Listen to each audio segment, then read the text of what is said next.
कि सदारती निजाम बिल्कुल फेल है और कि वो मुल्क में रेफरेंडम करवाया, उसके हाथ उतने बंधे नहीं होते कि 2/3 अक्सरियत चाहिए। इसके बरक्स प्रेसिडेंशियल सिस्टम में क्या होता है, डिक्टेटर्स सदर बन के मुल्क चला रहे थे। अस्सलाम वालेकुम, मैं हूं उबैर खान और आप देख रहे हैं trends now only on trends Pakistan. आज की वीडियो में हम बात करने जा रहे हैं एक बहुत ही हॉट टॉपिक के ऊपर। इस वक्त चर्चा है पाकिस्तान के मीडिया में, सोशल मीडिया, खसूसन ट्विटर पे, प्रेसिडेंशियल सिस्टम का। लोग ये कह रहे हैं कि हमें प्रेसिडेंशियल सिस्टम पाकिस्तान में चाहिए, और उसकी तरफ दूसरी तरफ एक बहुत बड़ी क्वांटिटी है लोगों की जो ये कह रही है कि नहीं, सदारती निज़ाम सही नहीं होता। तो हमने सोचा क्यों ना आपके लिए एक वीडियो बनाई जाए जिसमें पूरी तफसील दी जाए आपको कि सदारती निज़ाम आखिरकार होता क्या है, हमारे मौजूदा निज़ाम पार्लिमानी निज़ाम से ये कैसे मुख्तलिफ होता है, क्या इसके फ़वाइद होते हैं और पाकिस्तान के आइन में इस निज़ाम की क्या गुंजाइश है। इस वीडियो में हम आपको बताएंगे वो सब कुछ जो सदारती निज़ाम के बारे में आप जानना चाहते हैं। वीडियो शुरू करने से पहले अगर आपको हमारा कंटेंट पसंद आता है तो हमें अप्रिशिएट करने के लिए इस वीडियो को लाइक और कमेंट करना मत भूलिएगा। और आप चाहते हैं अगर कि हम किसी टॉपिक पे आपसे बात करें तो हमारे फेसबुक पेज पे जाके आप हमें डीएम कर सकते हैं। बात हो रही है प्रेसिडेंशियल सिस्टम की। नाकिदीन इस प्रेसिडेंशियल सिस्टम के कहते हैं कि पाकिस्तान में 4 दफा प्रेसिडेंशियल सिस्टम आया, 4 सदूर आए जो सुप्रीम अथॉरिटी थे, ज़ियाउल हक, अयूब खान, याह्या खान और परवेज मुशर्रफ। और इन चारों को एक रेफरेंस बना के वो कहा जाता है कि सदारती निज़ाम बिल्कुल फेल है और पाकिस्तान ने बड़ा सफर किया है इसकी वजह से। तो अनफॉर्चुनेटली ये वो लोग हैं जिनका इल्म थोड़ा सा कम है, या अपनी कम इल्मी की वजह से इन चारों को एज अ एग्जांपल दे रहे हैं। क्योंकि जब हम सदारती निज़ाम की बात करते हैं तो ये इस तरह के सदारती निज़ाम की बात नहीं हो रही। ये चारों सदारती निज़ाम जो पाकिस्तान में रहे ये मार्शल लॉ थे, जहां पे मार्शल लॉ लगाने वाले अफराद डिक्टेटर्स सदर बन के मुल्क चला रहे थे। बात हो रही है, बहस हो रही है जमहूरी सदारती निज़ाम की।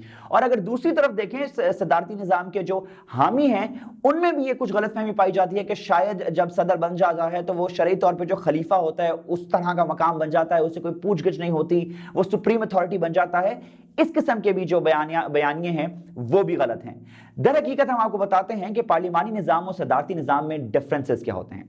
पार्लिमानी निज़ाम जो इस वक्त पाकिस्तान में राइज है इसमें हल्के होते हैं, कॉन्स्टिट्यूंसीज हल्का N 1, 2, 3 से लेकर 272 तक। इस तरीके से 272 हल्कों में लोग खड़े होते हैं इलेक्शंस लड़ने के लिए, और वो हर शख्स इनफरादी तौर पर कैंपेन करता है अपने लिए, अपने आप को MNA बनाने के लिए। वो जब इलेक्शन जीत कर आ जाता है तो वो पार्लियामान में पहुंचता है, नेशनल असेंबली के अंदर।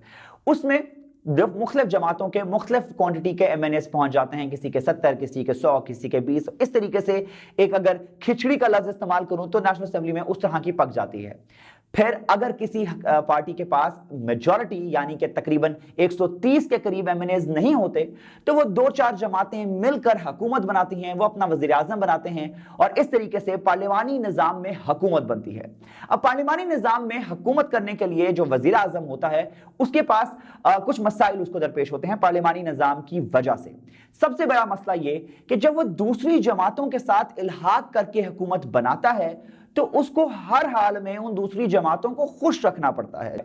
तीसरा बड़ा डिफरेंस जो प्रॉब्लम जो पार्लिमानी निज़ाम में वज़ीर आज़म को आता है कि वज़ीर आज़म अपनी काबीना में अपनी मर्जी के अफराद नहीं रख सकता। पार्लिमानी निज़ाम में उसको या फिर MNA रखना होता है या उसको सेनेटर रखना होता है। इसके अलावा वो कोई शख्स अनइलेक्टेड शख्स को अगर अपनी काबीना में शामिल करता है तो वो वजीर के ओहदे पे शामिल नहीं कर सकता, उसको एडवाइजर या स्पेशल असिस्टेंट के तौर पर शामिल करना पड़ता है, और इन दोनों ओहदों की पावर्स बड़ी लिमिटेड होती हैं।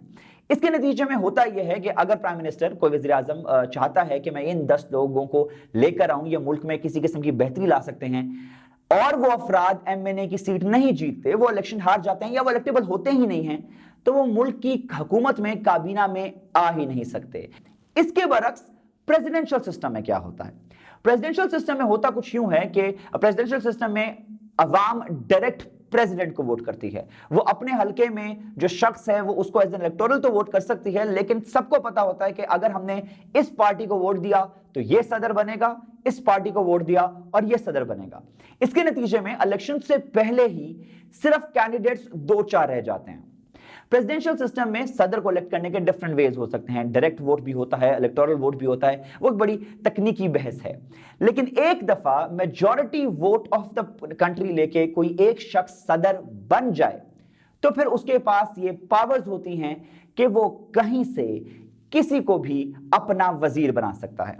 उसकी काबीना में चाहे कोई भी एमएनए ना हो या सारे एमएनए हो, ये उस सदर का सबकी सवाबदीद होती है, उसका फैसला होता है। अगर उस सदर को ये का ख्याल है कि फलाना प्रोफेसर एजुकेशन मिनिस्ट्री ठीक कर सकता है, वो बगैर किसी सवाल जवाब के उसको उठा के अपना वजीर बराए एजुकेशन लगा सकता है। उसको लगता है कि फलाना डॉक्टर हेल्थ मिनिस्ट्री ठीक कर सकता है, वो मुल्क का हेल्थ मिनिस्टर उस डॉक्टर को लगा देगा और उससे कोई सवाल जवाब नहीं होगा।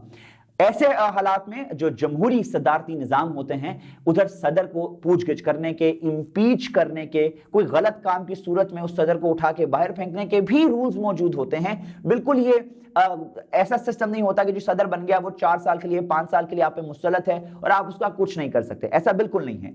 रूल्स रेगुलेशंस मौजूद होते हैं, लेकिन पार्लिमानी निजाम के बरक्स सदारती निजाम में जो सदर होता है उसके हाथ उतने बंधे नहीं होते जितने पार्लिमानी निजाम में एक वजीर आजम अपने एमएनएस के हाथों ब्लैकमेल होता रहता है। यह है इन दोनों हुकूमतों में मेजर डिफरेंस। अब हम बात करते हैं कि पाकिस्तान के आइन में इसकी क्या गुंजाइश है।